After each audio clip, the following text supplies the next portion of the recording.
Gdje se svjetla? Nisam sve daleko, nisam. Gdje je Enko? Evo ga, Enko. Ovo se vidi, brat. Gdje si, brat? Ovo je plakat, ti si šut. Šut. Šut. Ja se odmah daleko. Ja sam puno tekao. Nisi. The memories from the war will never leave my mind, and from most people and victims of Bosnia war. When I heard that Ratko Mladic was arrested, I was truly surprised. I thought that he would not ever see international tribunal.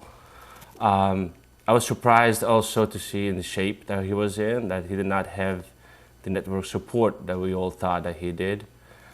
That's you being taking off the transport from Srebrenica to Tuzla. When you go through horror that we went through and losing our loved ones through horrible crimes, you'll never have closure. It is good to know that the world is standing up to those responsible, but for the victims, it will be never closure. Actually, we might have some of these photos. When I arrived in Los Angeles at the UCLA Jules Stein Eye Institute, I went through big surgeries. I had my nose shattered in pieces. I had my left eye completely blown out of my head, and the shrapnel exited my right eye.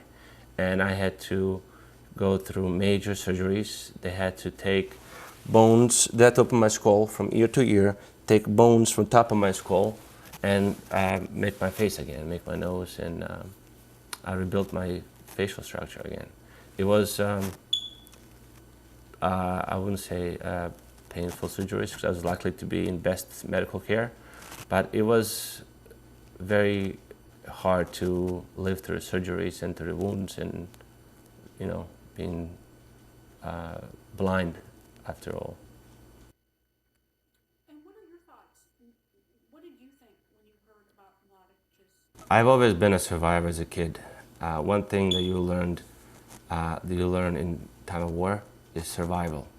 And when I lived in Srebrenica from beginning of '92 till April '93, I had to take care of my family.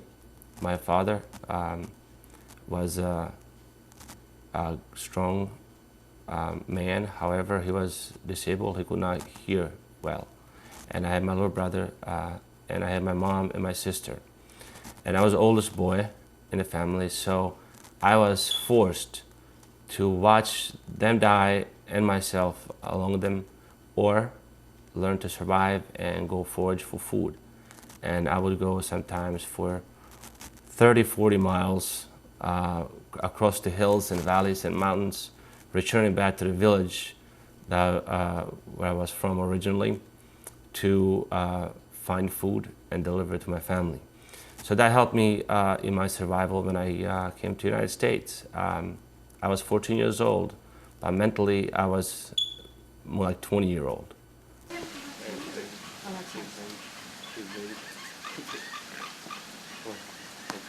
Well, the relationship grew very early at the beginning. I mean, he is full of life, full of spirit. Sead didn't become what he is because he's blind. That spirit came with him. That's the way I look at it. And immediately, I was interested in his welfare, in his scholastic achievement, which I thought he could do, and which he did. And he's been brought a joy into my life. Something.